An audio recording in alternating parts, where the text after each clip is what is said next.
to just listen, you can catch up with the concepts.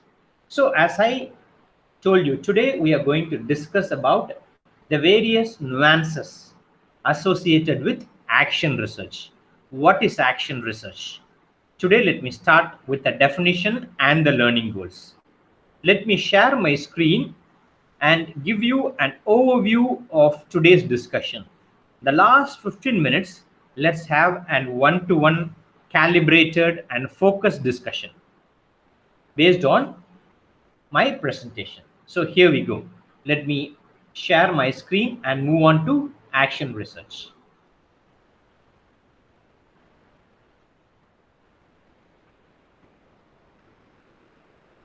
Am I sharing the screen? Yes, sir, it's visible, sir. Yeah. Yes. Thank you, sir. So these are the learning goals for the day. So today we are going to discuss about only one design, which is a qualitative design. We haven't moved yet to quantitative design per se, but today we are discussing about qualitative design. In the last week, we had a discussion on the differences between qualitative and quantitative design. Today, we are going to take one segment of that qualitative design called action research, and we are going to apply that in the context of our research. Let me first be very generic, and then let me pigeonhole my discussion based on your areas and move on from generic to specific. And that is what research is all about, moving from generic to specific. In the same way, let me give you a generic outlook of what an action research is. This is a definition of action research, though there are a lot of definitions. It is a way of bridging the traditional divide between theory and professional practice.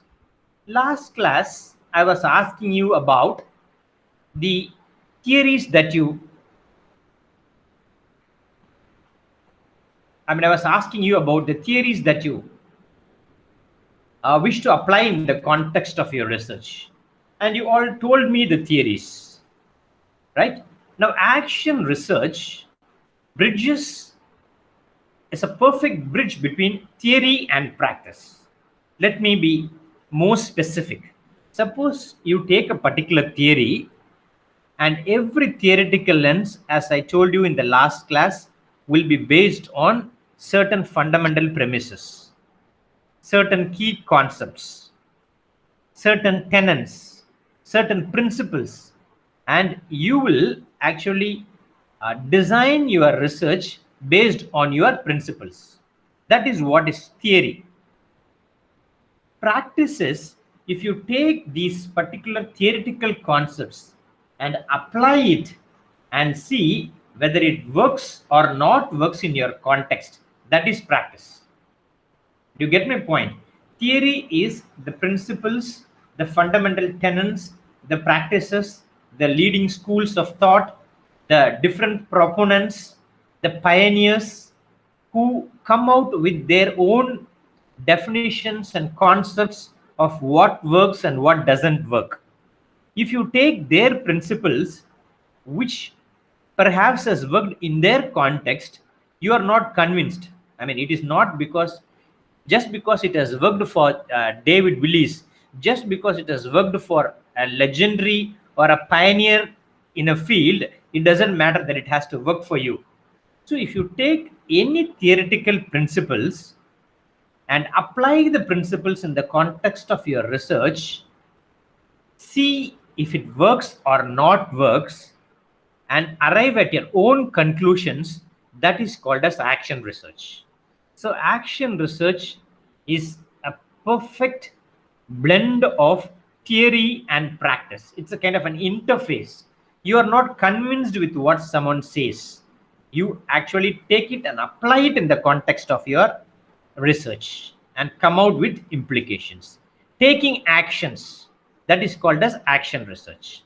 So these are my learning goals for the day.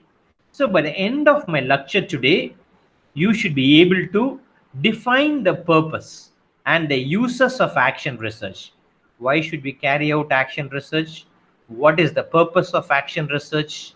what are the data collection procedures of action research, how to analyze the data in action research, what is the action research cycle. So we'll be discussing on these aspects.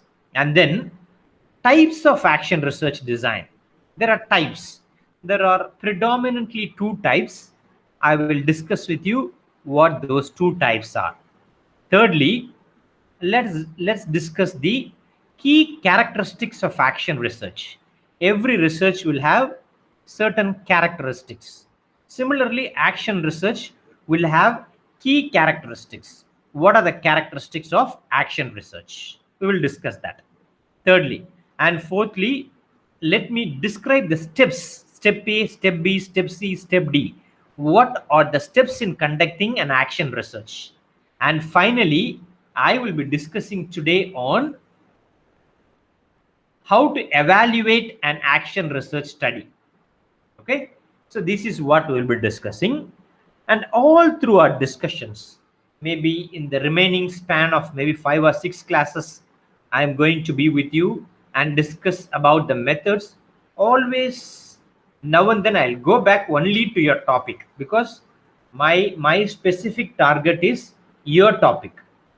Okay, your research design, your purpose. So after the end of the class, each one of you should give a small talk on how action research will suit your research. Okay, that's the purpose.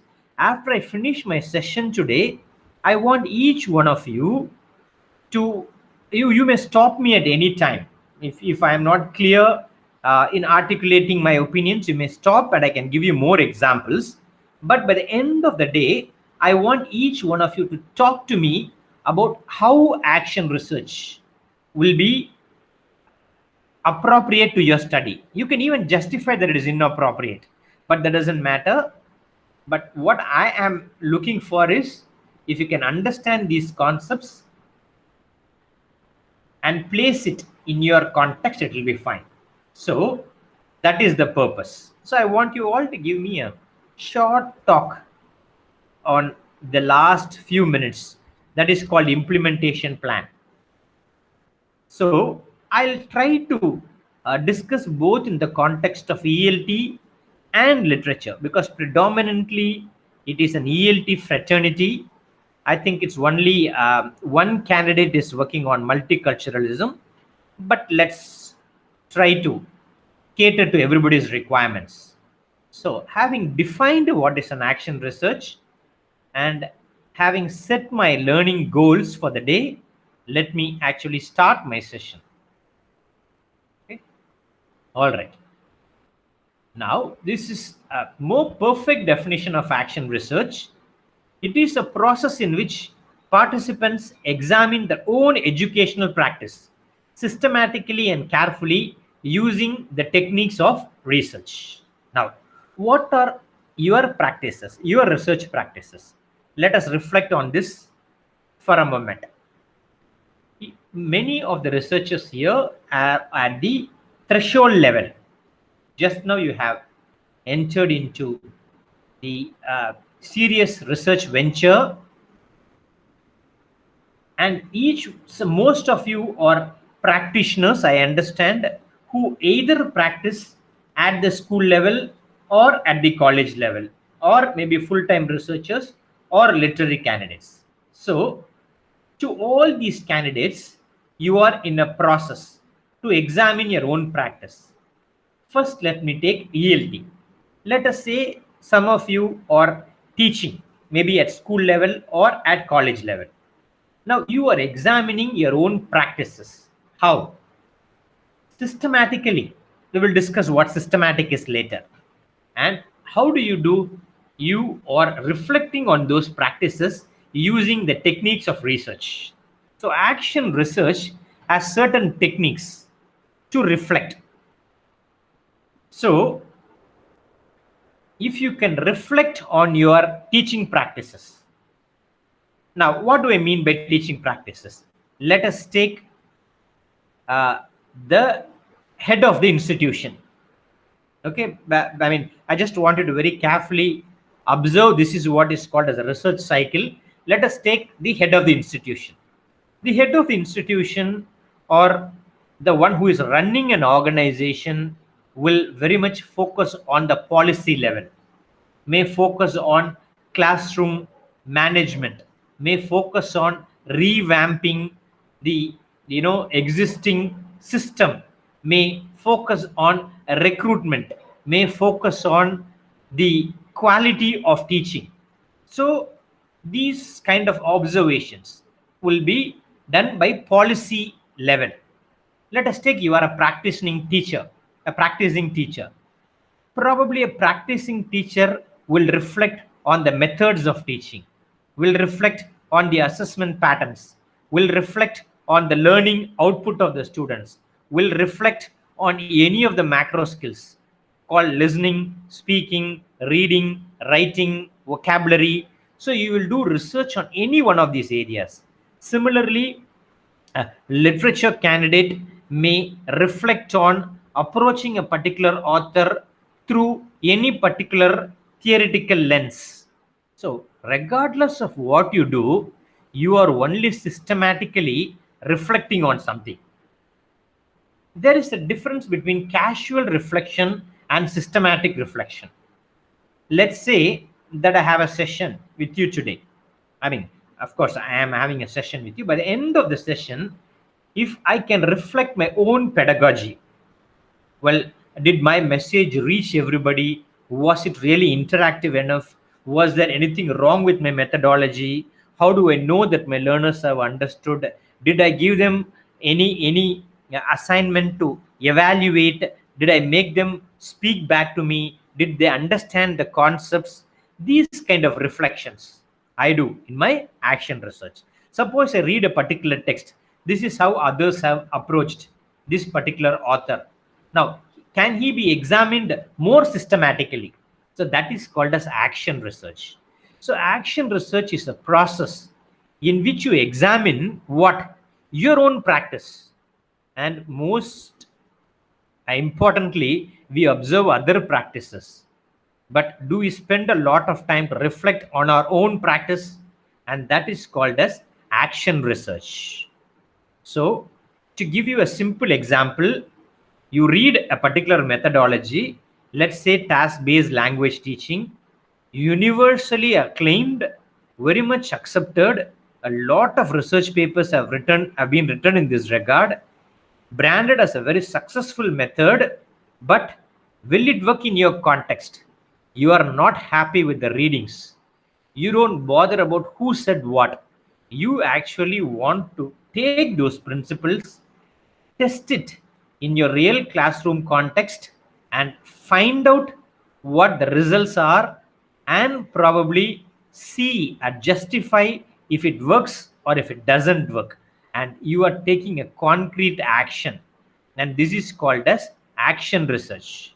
And action research can be carried out even in literature. Suppose you choose a psychological theory of of reading a particular author. All the others have read that author using a psychological lens. Now, after approaching the author through a psychological lens, you feel that this theoretical premise is not enough to approach that author, and you need a different lens. So that is called as action research. So friends, in essence, action research is you are not satisfied with who said or what they said, regardless of their reputation, regardless of their country, regardless of the research context, unless you test and find it yourself. And there is a method behind this magic. No, action research is very applied. Most probably action research are done as projects, not only as PhD projects, but also as postdoctoral research projects. So I hope you have understood the essence of what action research is. So that is just the tip of the iceberg. Now let us go to the action research cycle.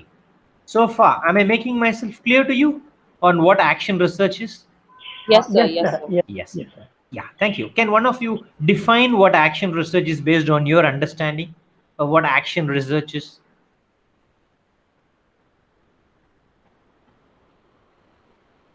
I think it's a kind of self-examination Yeah. of the practice that you're doing right now, and Yeah. then probably look into whether that's working or not, or how to think about the outcomes of my teaching, and see if Wonderful. that can be improved, and if there are any limitations or any shortcomings that can be rectified, worked on. Maybe, sir, is that action research, sir? Absolutely, absolutely. I've hit the nail on its head, sir. Absolutely. So, you have actually encapsulated the essence of the entire discussion that we have had so far. So, you're bang on and trying to distill the essence of these, since the beginning. So, thank you, sir, for rephrasing it. Thank you very much. So, this is the Thank you. action research cycle. Yeah, thank you. So, this is the action research cycle. So, first of all, identify the problem and why is that problem occurring. So, this is the action research method. I'm sure that we discussed in the last week also. We will be discussing this step in all the designs. So, do you have a pressing problem? Do you have a problem? And do you also know the reason why this problem is occurring? For teaching practitioners, I'm sure that each one of you have a problem. I mean, each one of you have a problem that merits deeper investigation. I understood that in my previous class. I think each one of you articulated that problem very clearly. I think predominantly all your problems are based on, classroom pedagogies, but literature candidate may approach a particular problem using a lens, a theoretical lens, through the lens of multiculturalism or psychoanalysis or whatever. So, step A, all of you have are working on a particular problem, and it is not enough that you have a problem in your hand. You should know why the problem is occurring.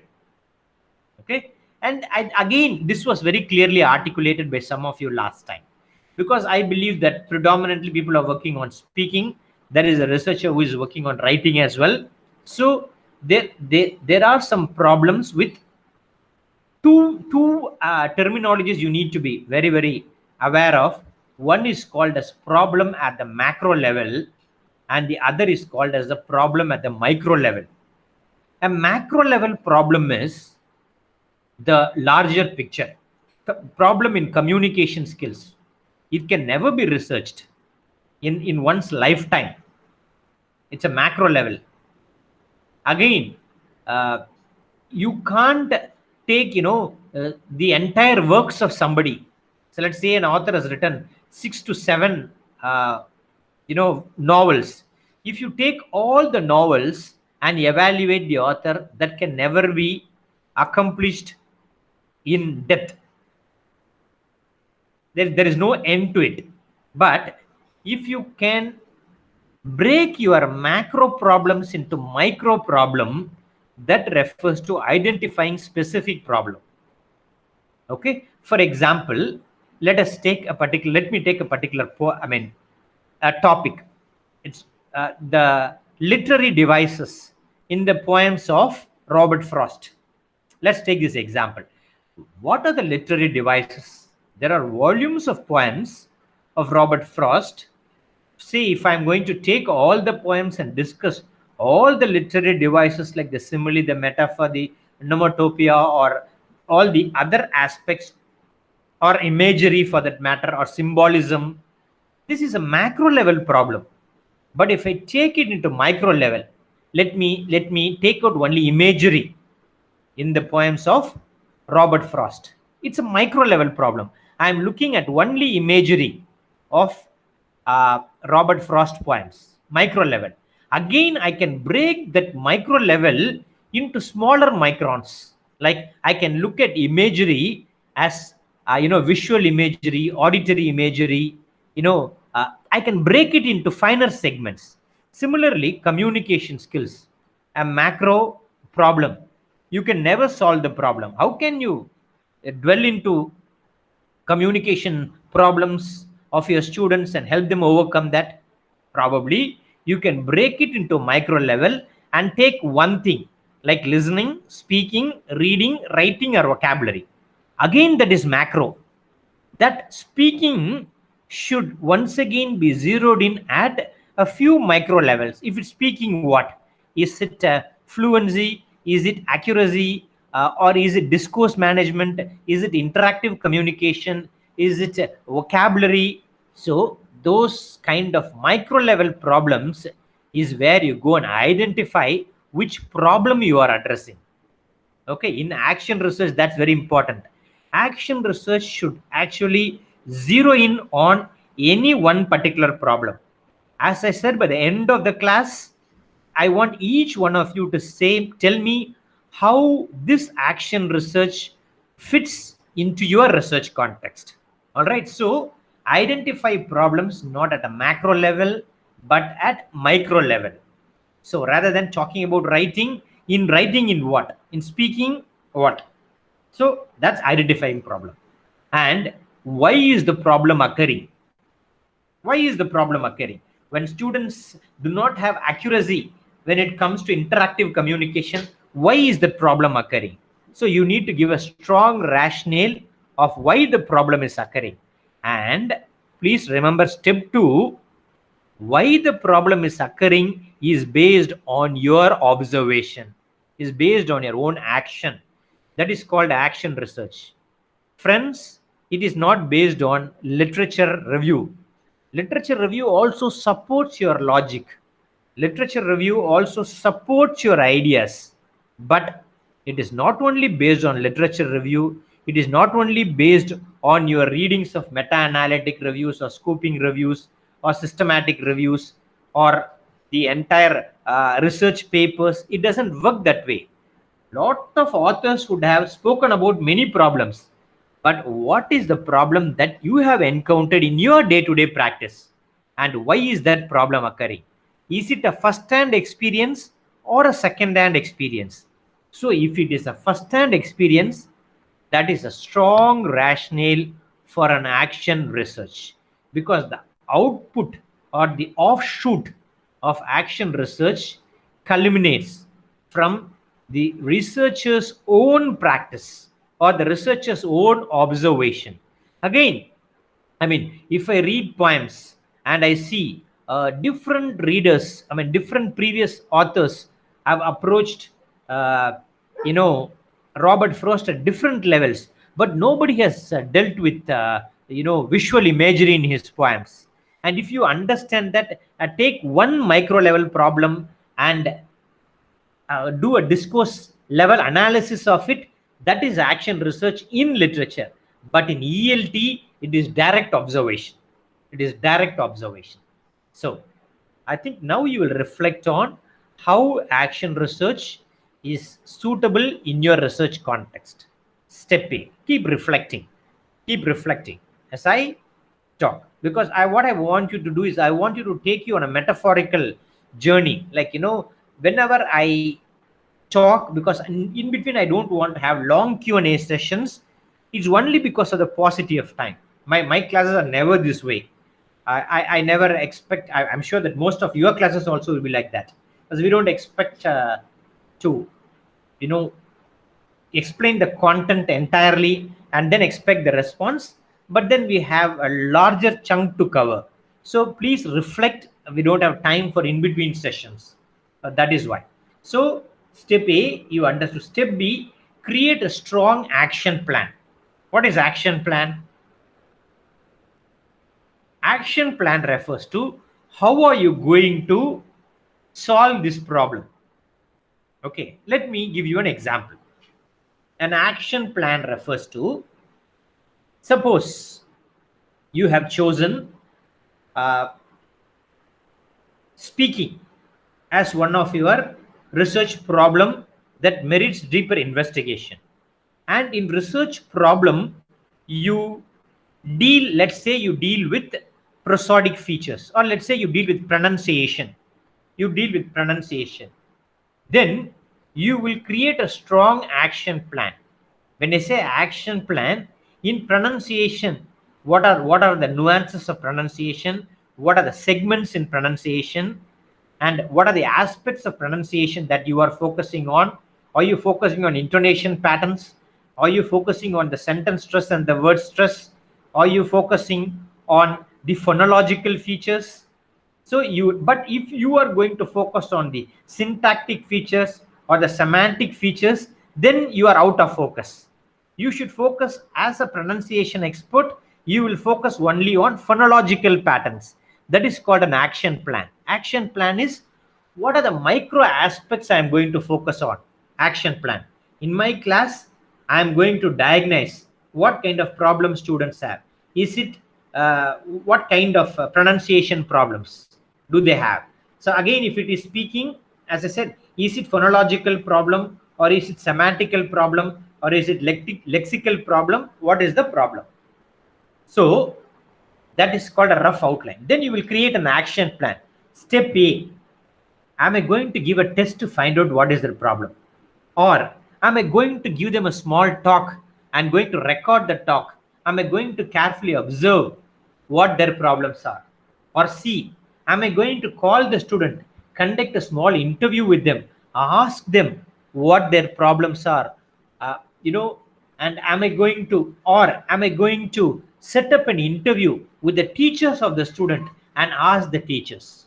These are some of the strategies. Or am I going to get some special permission, walk into live classrooms and find out if there is a problem with the student or with the methods? Am I going to observe the teacher's teaching strategies? The teacher who is teaching pronunciation, is there a problem with the teaching, or is there a problem with the delivery? Is there a problem with curriculum? Is there a problem with material, or is there a problem with understanding, or is there a problem with students cognition? These are different spectrums. What is the microspectrum you are focusing on? You will have an action plan and you will enact that action plan. That is step A. I'm going to do this. I hope I'm making myself clear to you. Like, your action plan depends on your macro skill, right? And then you will reflect on your action plan, which is called as data collection. Right now, I will walk you through each of these steps. I will explain in detail with examples so that I can further reinforce what I intend to articulate. So this is how you will collect evidence. So you have conceived upon a problem at a macro level. In action research, you have zeroed in on the problem at the micro level. From the micro level, you know, these are the pockets that I'm going to focus on, these are the segments I'm going to focus on, these are the niche areas that I'm going to focus on. Create an action plan. Tell me what are those areas in speaking. If it is speaking, what are the areas? Is it interactive communication? Is it cohesion and coherence? Is it discourse management? Is it vocabulary? Is it syntactic features? Is it phonology? So whatever it is, so action plan. Then how are you going to gather the data? Are you going to walk into live classrooms? Are you going to interview students? Are you going to observe? Are you going to give them a test and look at the test results? Are you going to record? Are you going to read a particular text, analyze a particular text? So it depends on the kind of research you do. That is called as your data collection strategies in action research. And then what action research, what you will do is you will come out with findings. Now, what is called the findings? I conducted interviews with students. Before I begin my project, I have certain preconceived notions about my problem. After I collected all my data, live data, primary data, did my speculation, did my observation before my data collection and after data collection are the same, or are they different? But let me assure you, it will not be the same. If you read voraciously, if you collect a lot of data, real classroom observations, interviews with even specialists, with students, making a discourse analysis, going through a lot of reviews, your earlier reflection will be different and the ideas that you conceived upon will be different. So now you will report on findings. What findings? The findings which were based on your primary data collection. Your data collection could be, if it is a literature research, having a live interview with the author, as I told you the other day, having a live interview. This is how others interpret. Does it actually uh, has a clear confluence with the other researchers' opinion, or is it different? As I said, it can be a live interview, it can be a classroom observation, it could be a Q&A session, it could be observing other teachers. So let me repeat, or your previous speculations similar to the speculations after your findings. So have two columns. Before I begin my action research, these were the speculations about my problems. But after I collected my data, these are my findings. And how does your findings and speculations align with each other? This is called the action research cycle. And now what you will do is you will modify your plan invariably. What you will do is you will not start your research based on speculation. After finding by yourself that these are your problems, you will modify your speculation and start your research project. And this is called as action research. And you will continue your research cycle. Now you will start your project with a revised problem. Now, in this regard, I want to ask you one particular question to reflect before I move on to uh, the particular question. See, friends, when you started your project, I think it's been 6 months since you started your research project. I just want one, uh, I want you to reflect on one particular aspect.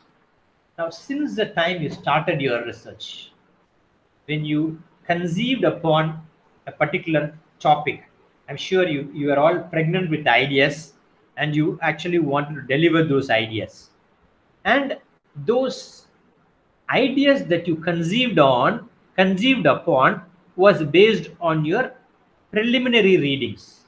They were based on your observations, or they could be based on your MPhil projects if you had, or based on your previous research projects, or based on your previous readings. So you came out with a lot of preconceived notions about a particular topic. Every researcher does this. So suppose I start a research project. The biggest mistake we all do is we think we choose a particular area that we are really good at, and we assume that we are really qualified to carry out a project because we have a strong grounding in it. But my question is, when you all started your research project, your PhD project, and when you presented your first research proposal presentation, that was your preliminary speculation about your topic. I mean, speculation is not the word, probably your ideas that you delivered. Now keep those ideas at one scale, at one segment. Over the span of 3 or 4 months, or perhaps 6 months, if you had read voraciously, that's very important. First 2 years, a researcher should read at least 4 or 5 hours, because there's so much of literature. Regardless of your proficiency, you should you should be very thorough with the contemporary area in your research. You should be thorough with the key debates. You should be thorough with who the proponents are. You should know who the leading researchers in your area are. You should know what are the leading journals that publish your kind of research papers. I mean, at least you know a few of these things. You might have read a lot. My fundamental question is, has that speculation changed now in the span of 4 months? That's what I'm asking. I want you to reflect. Okay. Again, let me repeat the question. When you chose a particular area, you gave a proposal presentation in the first class. Well, it has been nearly 4 months since then. And in this research journey, though you have taken only the first few miles of this beautiful landscape, you might have nevertheless traveled a reasonable distance. So my question is, has your speculation changed about your area? This is a question you have to ask yourself. If it has changed, it means you are reading voraciously. If it has not changed a bit, it means still you are in your preconceived notions. So an action researcher, this is the action research cycle. So what the action researcher does is, see, this is a cycle. He continues with the revised problem. He has chosen a particular problem. He has read a lot about the problem. He has reflected on the problem. He has thought about what are the ways he could collect data, but we haven't come to that stage yet. You will collect data only after you complete your coursework, but it is good to know. That is why we have this course. So then you will modify.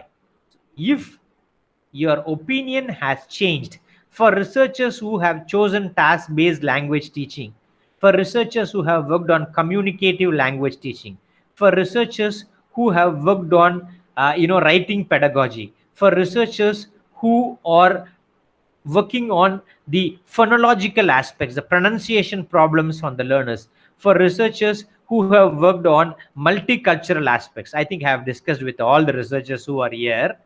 If your first presentation and your ideas have now changed about your topic, then your research is iterative. Your problem is changing. And believe me, till you collect your data, the problem will change. And this is called as the action research cycle.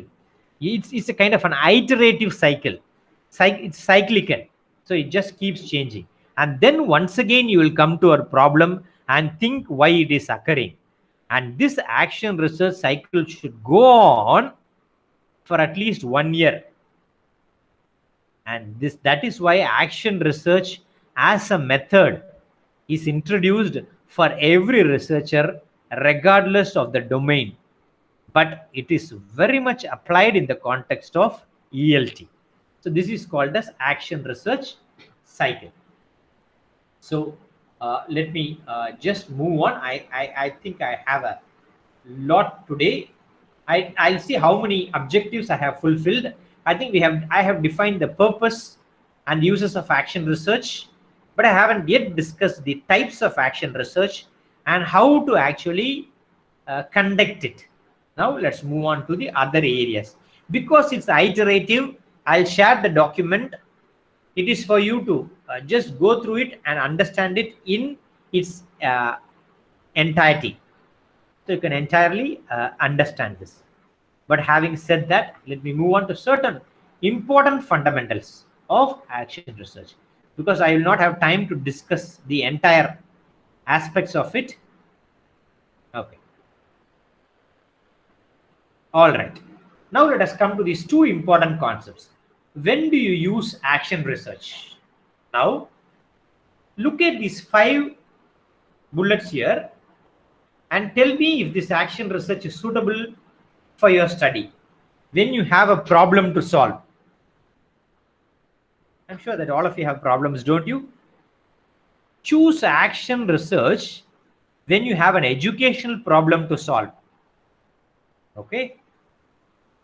Secondly, reflect on it. I'm just asking you only questions, not to find answers, but for reflection. Okay. Because most of you are educators here. Or you can do action research when you are reflecting on your own practices. Do you do that? We all do, right? Whenever we teach, we reflect on our teaching strategies. So we reflect on our practices. All right. Now, you can carry out action research when you want to address school-wide problems. Friends, not only in terms of pedagogy, it could be in terms of policy, it could be in terms of classroom management, it could be in terms of curriculum design, it could be in terms of materials development, it could be in terms of uh, interaction among learners, it could be in terms of measuring learning outcomes, it could be in terms of assessment practices. So do you all do that, any one of these? Then you can apply action research. Fourthly, do you want to improve a current practice which you are not happy about? Currently people have been doing this year in and year out, year in and year out. You say that whatever people have been doing has not borne the desired fruits, hence I am doing it. Are you doing something like that? Then carry out action research.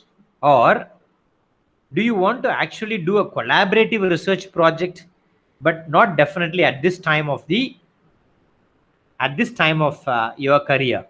So now let us go to this slide. Small time for reflection. Now we have discussed, say, about for 45 minutes about action research. In a few sentences, could you please text me how action research could fit into the ambit of your study? Could you please text maybe one or two lines to just break the monotony? Because you know very much as educators, the span of attention is 45 minutes. So we have come to that threshold of 45 minutes. Let's purposely give a break and indulge in a different level of cognition now. So please text me, if you can, how this action research suits your design. Probably if it doesn't suit, you can say it doesn't suit what I am doing. So far, based on our discussion, to what extent does this action research suit your study? Just one or two lines. If you can text, or not necessarily text, if you can articulate your opinions, all the five of you, it will be fine. Maybe a small exchange. I would be really happy to know your views in this regard. It's perfectly okay if you feel that it is not suitable for your research. Yeah. May I just go to one person at a time? Yeah, I think Lion is coming online. Lion, please. Yes, sir. Yeah, Sir, am I audible, sir? Of course, you are Lion. You are Lion. Absolutely. Yeah. It is totally related to my study because what I am attempting to do is to analyze how online writing instruction would be effective for students. So my focus, first of all, my focus is on writing skills to study on the impact of online instruction. So it is an action research. Yeah. I want to evaluate how technology could bring in a change in the students. Absolutely. Absolutely. So it's going to be based on your first-hand observation. Am I right, Lion? Yes, sir. Yes, sir. Thank you very much. Thank you, sir. Anybody else? Can I have any other opinion? Anybody else, if you would like to respond? Yes, sir, I'm Charles here, sir. Yeah. Yes. Sir, as you explained in the beginning, I thought, speaking skill, I can take up speaking skill as the topic for my research. But then after the interaction with the professors and with my guide, then what you're saying is very true. It's a macro level. You cannot, research into everything. You will have to zero in on certain particular skill, a particular area that you want to work on as far as speaking skill is concerned. So I was wondering whether to research into fluency and I just thought, that the pronunciation would be the area that I could work on, so the pronunciation. So as far as the action research is concerned, I thought, we normally don't give much importance to pronunciation in our classes. I mean, that's my speculation, sir. My idea, even the way I was taught. As pronunciation as such, was not given much importance to. So I thought if I can use some of the methods or some of the strategies that I learned, through my training program, probably will that work with the students to improve their pronunciation skills, like word accent, even enunciation of words, pronunciation. I mean, these sounds, especially even the sounds. Students, many of them do not know what exactly the sounds are. Like, for example, voiced and voiceless. So, yeah, if I can I come out with some sort of a plan for this to improve the pronunciation skills. So that's what I think I could work on as far as action research is concerned. Yes. Absolutely, absolutely. Well said, sir. So yeah. So you have very clearly just given an all-encompassing opinion of what action research is. Thank you very much, sir. Yes. So Benazir also has texted, my research has to be checked on the micro level. I have to dissect the area of research and check for a specific effective area based on the theory. So this is also quite a trenchant observation. She has used the right terminologies here. To dissect the area and check for a specific and effective area based on the theory. So Oh, yes, sir. Benazir, yeah, that's quite a trenchant observation. Apparently, in the next week, we will discuss on the 10 strategies to dissect using theory. So that's my next lecture. So you are leading there, and it's quite a trenchant observation, Benazir. All right, thank you Thank for you. Thank you. thank you. Any other observations? Fine. So if there aren't any observations, let's just proceed to the other segments of action research. So let's just move on. Yeah. All right. So again, some more questions as a kind of a checklist. There are some more purposes. When I say action research, it's about action. What is the action? Has your research enhanced the lives of participants by empowering them? So that is where your action research should lead, which means you should give strong suggestions. You should either develop a pedagogy or you should give some new insights into a particular theory, or you should give some new strategies for policy level, or you should enhance the lives of the students. So if you achieve any one of these motives, then you are doing action research. For example, when you are developing a particular pedagogy, so many researchers have approached pronunciation using different strategies. But is your strategy going to empower the learners in a different way, in a way that others have not thought about? Then you are doing action research. Suppose you are approaching a particular theory, or let us say that everybody has used to study Bharati Mukherjee through a psychological lens. But let us say that you are bringing in a theory from medical humanities, clubbing both the theories and looking Bharati Mukherjee from a different perspective. Then you are doing a kind of an action research. So coming out with some problems which can enhance reading, which can enhance understanding, which can enhance lives. So are you really reinventing the wheel, or are you developing a new pedagogy? Are you developing a new policy? Are you developing a new practice? Are you developing a new material? Are you developing some new tasks? Are you developing some new theories? New theory means you did not develop. You can club two or three. This is called as interface. Okay, because we can't develop. You can take some of the best practices, put in all the best practices, and come out with your own pedagogy. For example, task based, communicative language teaching, and dogma teaching. For example, dogma teaching is an area which has not been much explored, but if you can bring out the principles of dogma teaching, CLT, and task based, and use all those principles and call your research as an eclectic research, because you have used all three theories which has not been clubbed by previous researchers, then you are doing something new. Do you get my point? So that is how you bring novelty into your action research. Now look at the other questions. Did the action research actually lead to a change? No, you created a research, but what is the outcome of the research? Did it bring a change? Change at what level?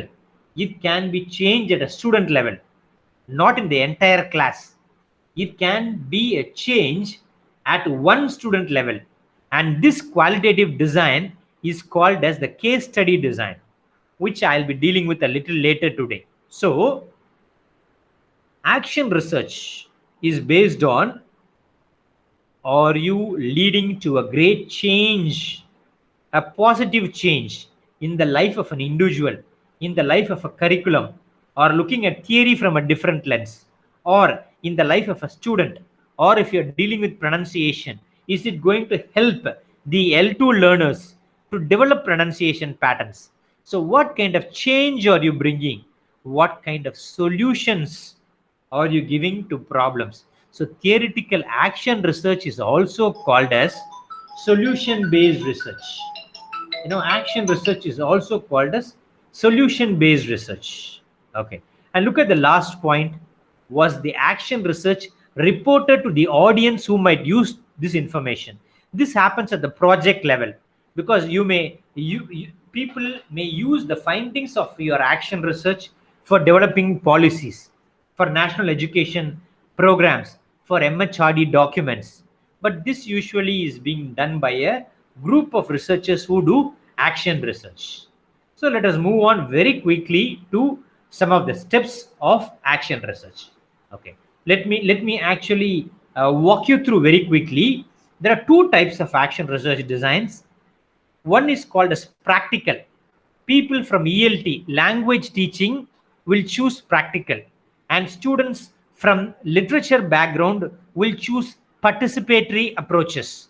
Now, practical will be based on studying problems based on your inquiry, like just going into classrooms, studying individuals, studying teams, looking at teaching practices. If you are working on technology, visiting labs, looking at the current pedagogies, or focusing on teacher development or student learning. So please go through this document a little later. So this is practical. Participatory could be discussing about social issues. It could be focusing on the existing approaches in literature, life enhancing changes, reinterpreting them. So these are the two designs. As I said, just going and having a live interview with the author. Now, this particular, I won't call it a slide, this page gives you overview on how to carry out your action research. Every research design has data collection techniques. One of the preliminary data collection techniques are reading what others are doing. But I told you in the beginning of my talk today that it is based on first-hand data collection. Right? How do we collect data in action research? On your live experience. There is a particular handbook called Research Onion. I mean, I can just share a few, or you can even Google it. Each one is a very broad spectrum, but I would just tell you what those techniques are, and I want you to explore. First technique for an ELT researcher is direct classroom observation. Observe your learners very carefully, see what other teachers don't see. If you are focusing on pronunciation, record their talks, do some discourse analysis, identify what are their phonological problems, what kind of pronunciation problems. If you are focusing on speaking, what kind of speaking problems do they encounter? So that is called as direct observation. You are observing the participant. And how do you do that? You can do an observation, you can video record their class, you can audio record their presentations, okay? And you can be an active privileged observer, or you can be a passive observer. A passive observer can usually may not have access to a direct classroom, but may ask somebody to record it. The second way of doing this is inquiry, an informal interview. Suppose you read a particular text. That is why at PhD level, I told you in my last class, one of my friends did a wonderful research in literature on Amitav Ghosh, Sea of Poppies. See, I mean, he did a wonderful study, but when he did a wonderful study, I call it really trenchant, because he actually set up an interview with Amitav Ghosh and, just did a structured interview with him, asked a number of questions. This is how others have interpreted. What is your interpretation and view of your work? So these are called structured interviews. You can have structured interviews with whom? With experts. I'll give you a small tip for an action researcher. It's a wonderful tip. Identify who is the key researcher in your area. Set up an interview with them, a Skype interview, and ask them a number of questions related to your field. It will help you to demystify all your preconceived notions, or it will help you to deconstruct your existing thoughts and get a very clear view of the landscape. So have an interview with experts. Then other ways of inquiry is creating questionnaires, a survey. You can do a survey with teachers or a survey with students, or attitude tests or performance test. Students say that this is their problems, but do a small test and find out what is their problem. If you are working on writing, give them a small written test. Okay, if you are working on any area of pronunciation, give them a small talk and look at only the phonological features. These are called as performance tests, or do some standardized tests. Standardized tests is a beautiful strategy which has a research rubric associated with it. All right. And then also you can examine. What can you examine? You can examine documents, you can examine journals. So these are some of the action researched data collection techniques. So I'll stop with this and take you to the other segment. Is it okay if I go on for another 15 minutes? 20 minutes? Is it okay if I go on? Yes, sir. Yeah, no problem. Yeah. So practical action research design. Whatever I have discussed in 4 steps. First, identify an area of focus. 2, I have told you here what are the ways of collecting data. Collect all your data. Your data could be interviews, your data could be experimentation, your data could be field work, your data could be interviews, your data could be classroom observation, your data could be questionnaires, your data could be discourse analysis of the text, or it could be based on your interpretation. Do whatever you can with the data.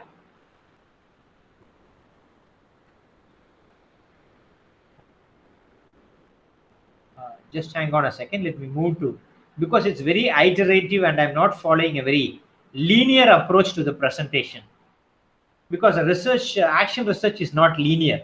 So collect the data. Thirdly, you analyze it and interpret. After interpreting, just see if your first interpretation is different after you collected a lot of evidence, and then rework on your action plan. Develop your action plan. This is called as the action plan spiral, called the Millis framework 2000. He's a famous researcher who came with practical action research. So this is how you need to do it. To sum up, this is what I have been discussing so far. So these things I want you to read and understand it yourself, but I have come to the most important part of the document, which is called as plan, act, observe, reflect. If somebody asks you to distill all the components of action research in 4 words, it is actually plan your research project, act upon your research project, observe your actions, reflect on your actions, and change your actions if need be. So a sample problem is given for you to read a little later. This is about a researcher who is working on and teaching through songs. How he is following these 4 steps. I leave it to you to reflect and read. I'll give you a lot of readings for you to reflect on. Okay. So ultimately, there is a particular evaluation questions here. After you complete your research project, you evaluate your research through the action plan. But of course, every research project has certain limitations, and action research project also has certain limitations.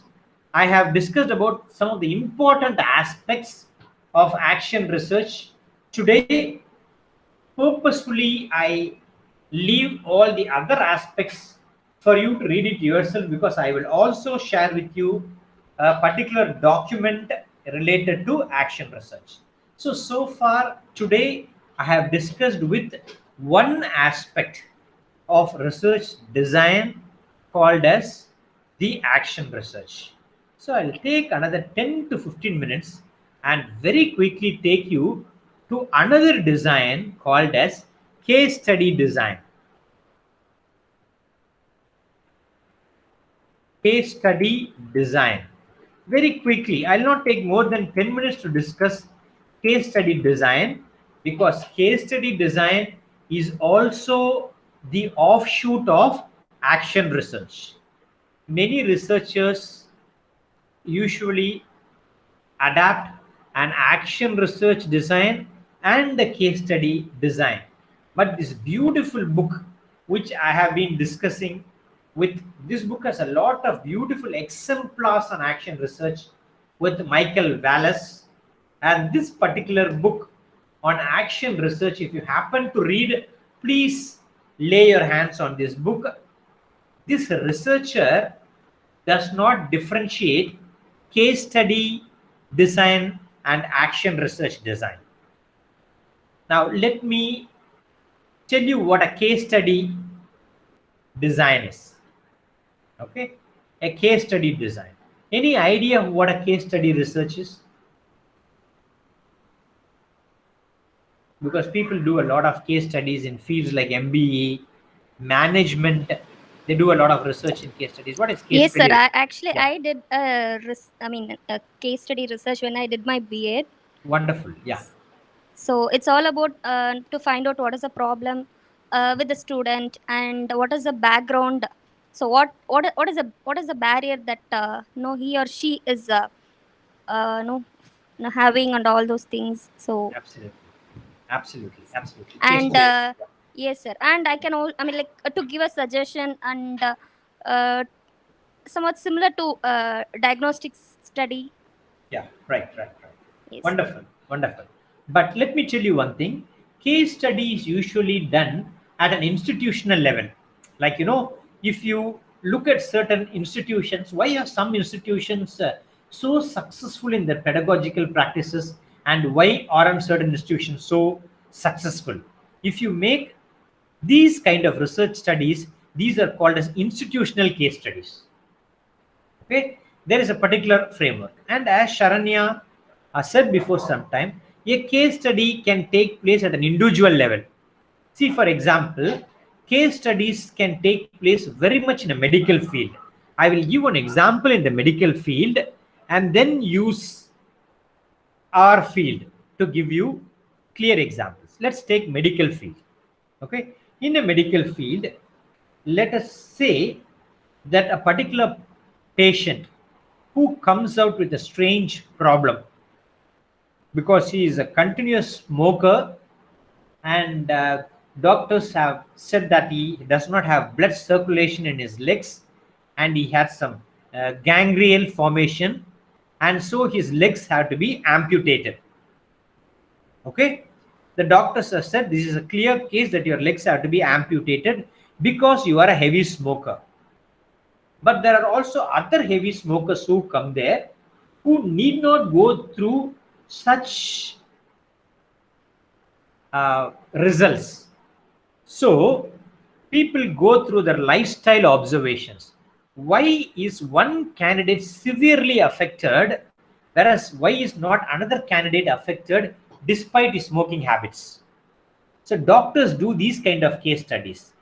So case study refers to, for example, you work on pronunciation problems. Let us say you work on writing difficulties. Now, in your case study, you will take, you will, as Sharanya said, you will do a diagnostic with your students. Okay, a diagnostic with all. Let us say you are focusing on uh, Tamil medium learners or the vernacular medium learners, and they are very low in levels of proficiency. Now, despite those students coming from vernacular medium, despite the same background, but they all have different levels of competency. Why? The cases are different. Some students may have had better exposure in the family. The students' sociological situation may be different. These are called as case studies. Case study, whenever you take a particular problem, you will go through an in-depth analysis of that particular individual. Suppose you come across a particular individual who is misbehaving, then you will do a psychological study of a person. Why is he misbehaving in the class? What are the reasons? You will study his history. You will study his case. These are called as case study designs. And case study design apparently is also one of the designs of action research. So I'll stop here. Today, we have discussed two qualitative designs. One design is action research, and the other design is case study design. Action research design again has two segments to it.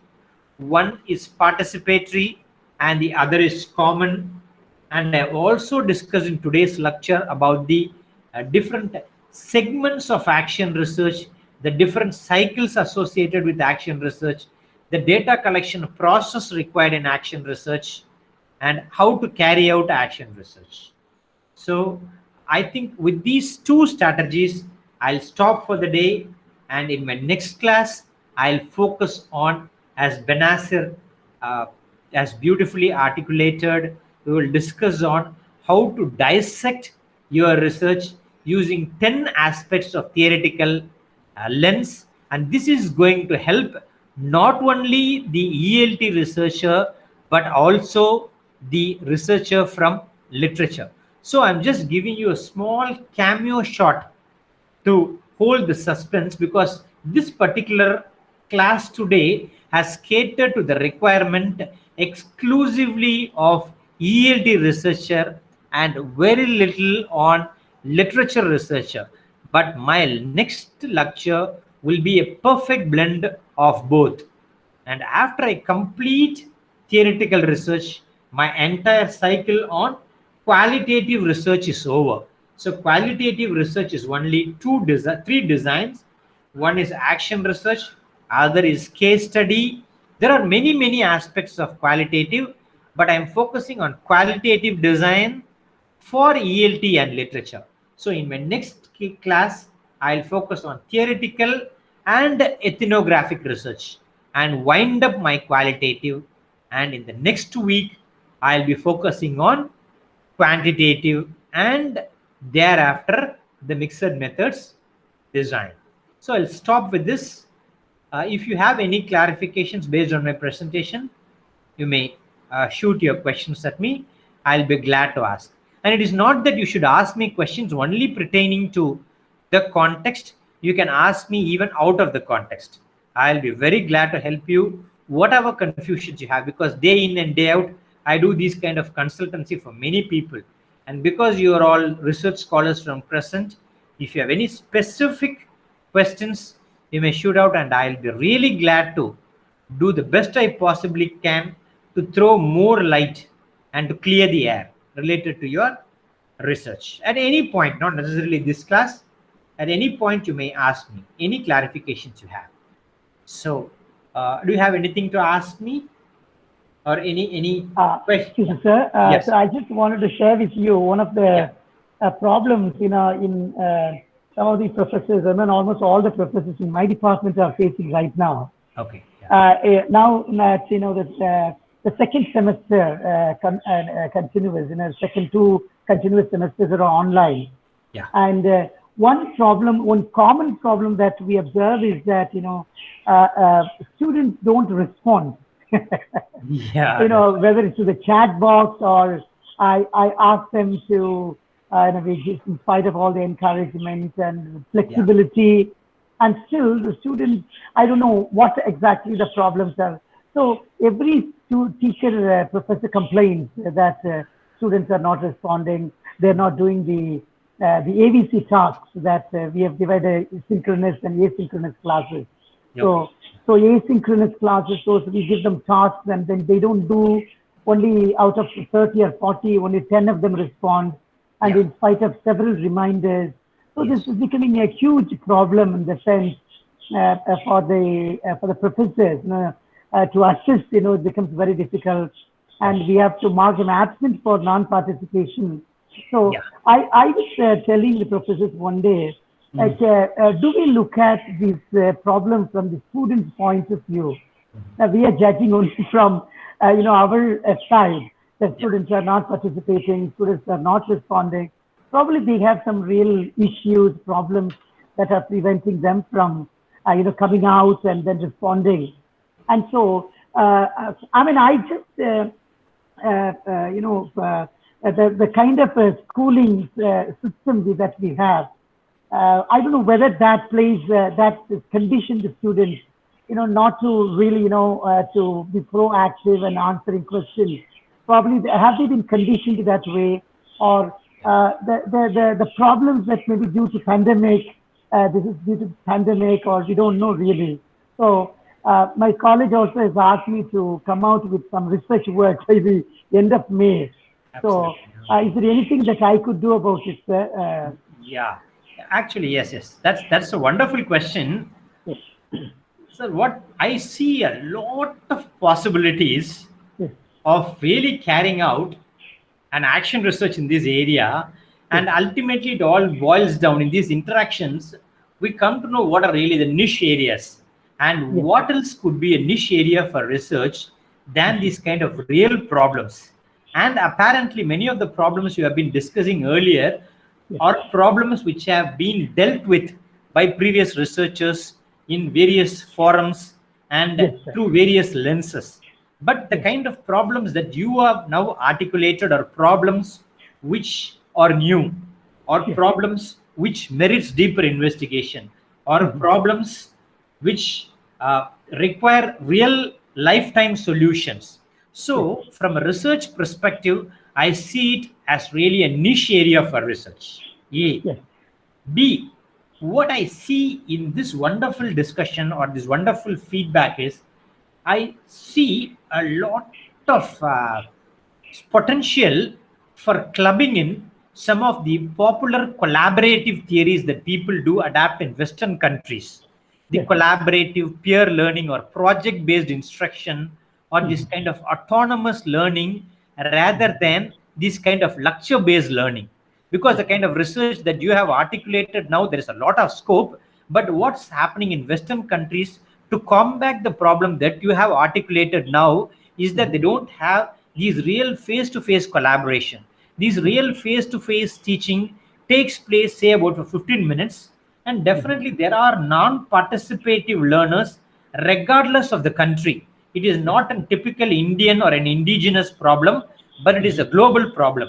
And to combat this problem, there are different research strategies, like people do this project-based learning, collaborative learning, autonomous learning, develop matrices, develop models, and just initiate a task and throw it open, set deadlines for people, and different people can work in groups with different projects. So your area has wonderful pockets for research, many pockets.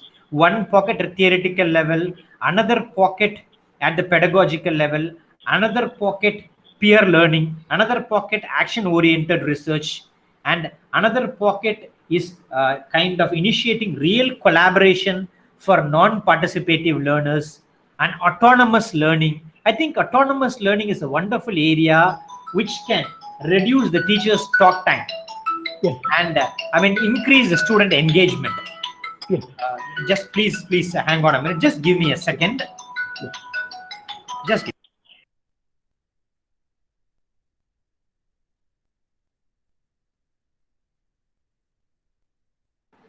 So yeah, I hope I have answered your question in some way, but I feel, sir, as you said, it's really a potential area, niche area for research, especially for people who are writing a lot of research papers. And in fact, you see these kind of recent papers, if you see after 2021, after the onset of COVID, papers with high citations and leading journals talk about these kind of autonomous learning and project-based learning, peer learning, synchronous communication, asynchronous communication in online learning places. And despite all this, still I see a lot of scope for research. So beautifully articulated. If you have an inclination, you may do a real action research project in that regard. Thank you, sir. Thank you very much. So can we wind up with this? Okay, when can we have next session? Can we have it day after tomorrow? Because tomorrow I'm not available. Can we catch up day after tomorrow? That's fine, sir. Yes, sir. Okay. What about others? Okay, sir. Okay, sir. Fine, Okay. sir, fine. Fine, sir. Fine, sir. Okay, it's fine with everybody. So I'll set up a session on Wednesday, and I'll be focusing on using theories to dissect both ELT and language teaching research. So I'll meet you then. Thank you, everybody. I'll wind up with this for the day. Thank you. Thank you. Thank you very much. Thank you, sir. Yeah, Thank you, sir. Yeah. Thank you, sir. Bye, everybody.